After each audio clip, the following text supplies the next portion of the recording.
Preservation of wealth.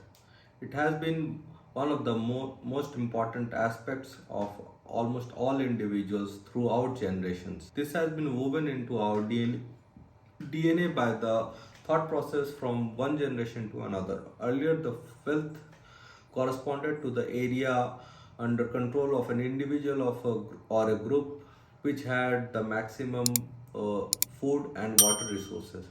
Later on, it moved on to the area that is the agricultural land till the time of gold and silver. After the next generation of asset class came in as part of gold, silver, or the fiat currency, people started preserving wealth so that they can pass on to the next generation. Till recent times, gold has been one of the most important asset class for almost all individuals. But that was to the till the end of 20th century.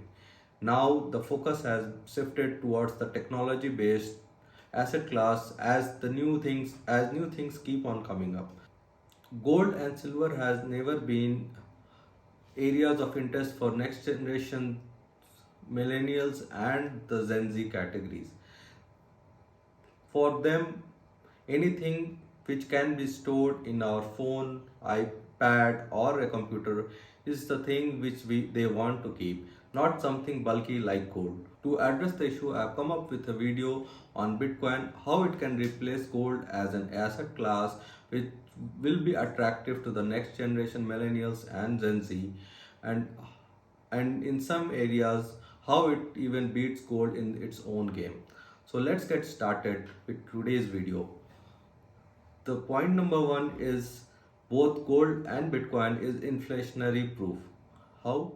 Problem with traditional money is that government has full control over it, and they have the power to print it as much as they can. So when that happens, the current value of the money, which is the fiat currency, gets lowered. So basically saying, without doing any expense, your net worth goes down substantially whenever government makes a decision to print more and more of money. For centuries, gold was able to go around this problem, and now Bitcoin is one of the asset class which has gone through those problems. Point number two, they both have limited supply. No one can make as much they want even for gold or Bitcoin. Gold, which has been restricted by the chemical composition of the earth crust, and Bitcoin, it has been limited by the code. The maximum number of Bitcoin that can be created is 21 million, out of which 18 million is already in circulation. The last Bitcoin which can be mined will be around 120 years from now. Point number three, they both are mined. By mining, I don't mean Bitcoin and gold are going to be mined in the same way. For gold, you need mining equipments, the mines, and the miners. In the same way, the Bitcoin had been termed corresponding to the gold. It does not mean that miners are going to the mining camp and then start doing the mining. Here, the mining equipments are little different. It is basically high proficiency computers, and which keeps on solving very complex mathematical problem to create new Bitcoins. The point is, Bitcoin cannot be printed like a fiat currency and be flooded in the market. So this protects Bitcoin and gold from the inflation and getting it more and more devalued. Point number four, they both go up in value. The traditional money, whether it's dollar, yen, or euro, their value goes down as time progresses. This has been proven by history. Even gold has the backing of history that it keeps on going up and up as time progresses. Bitcoin is very short lived, but still in a decade we can see that the value has always gone up. Suppose if you had invested $100 in 2016, right now the valuation would have been around $5,000. That too, you need to consider it crashed in 2018, in 2020, and again it is down more than 60% from its peak of this year. We know that it is volatile, but its value keep on going, and it has been a newer asset class, so it will take some time to give up its volatility. Point number 5, they both are very good to diversify the portfolio. It so for any well educated and wealthy person, they don't keep everything all their they don't keep all their money in just one asset class. It's like keeping all the eggs in a basket. If the basket breaks, you are gonna lose everything.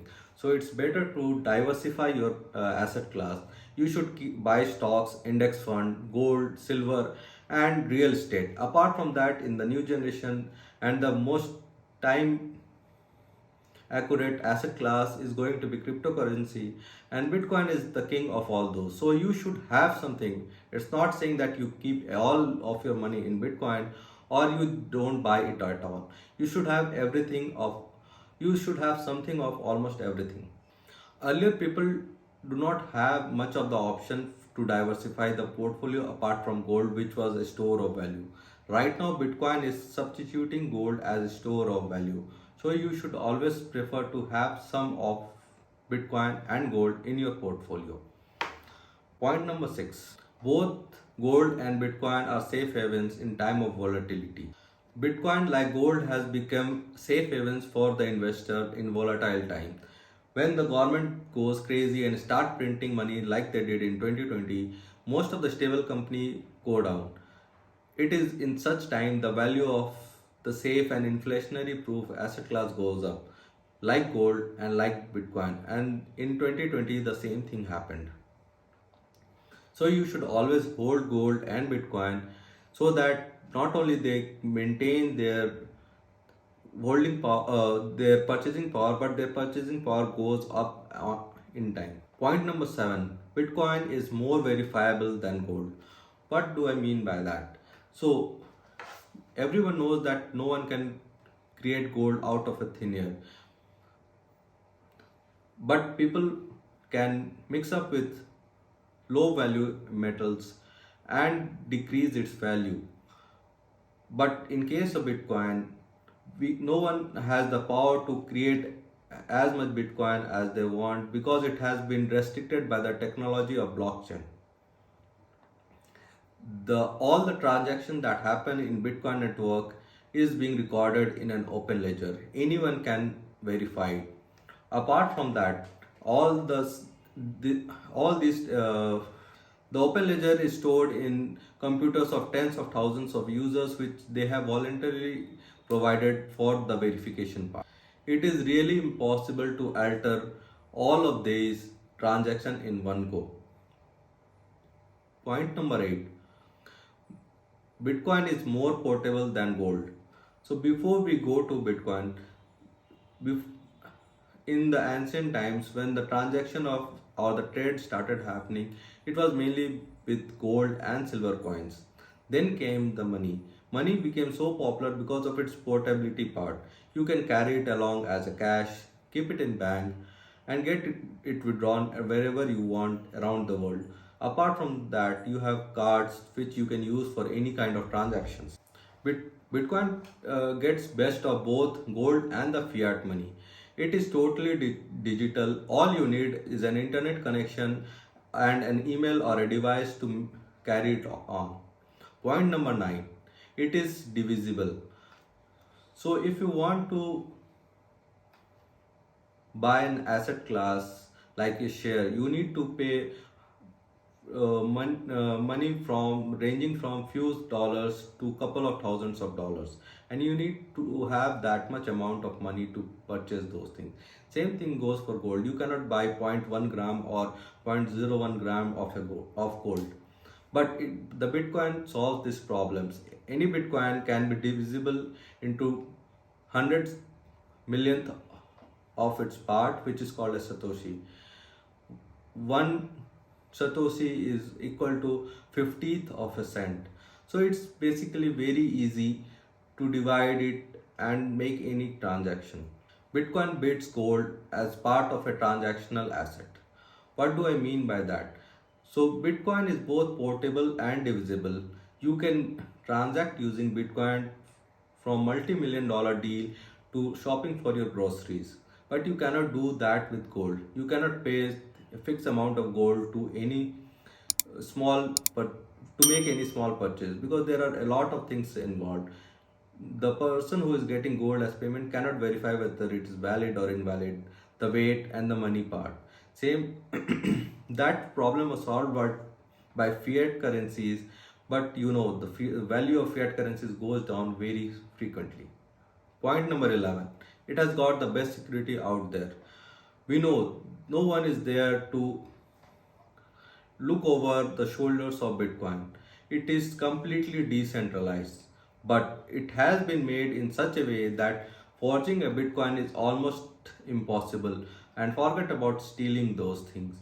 It's almost impossible to steal anything without the consent of the holder of Bitcoin. We hear the news that this X amount of Bitcoin or any other cryptocurrency was stolen, but it does not mean that Bitcoin network was hacked. What was hacked was either your wallet or the exchange where Bitcoin was stored. Point number 12. Both are decentralized, but Bitcoin beats gold in its own game. Government cannot touch cryptocurrencies. Government cannot touch cryptocurrencies like any other fiat currencies. The price is totally determined by the supply and demand of the asset class. Gold is also decentralized, but history has shown that the price of gold has been manipulated because the central bank and the investment institutes have been hoarding gold for a long time. In 2011, Barclays Bank was fined because they tried to manipulate the gold price, and in 2018, JP Morgan pleaded guilty from stopping its user for manipulating the gold price and stopping its user to do the trade. According to Forbes, gold price manipulation is not a matter of if, but by how much. So that's all for today's video. Hope you enjoyed the video. Please add in the comment if I have missed anything, or if you do not agree with any of the points which I have. If the video provided any useful information, please like and share with your friends and family, and do not forget to subscribe, because I'll be coming with the next video on moonlighting. What is happening right now? That's all for today. See you soon in the next video. Thank you.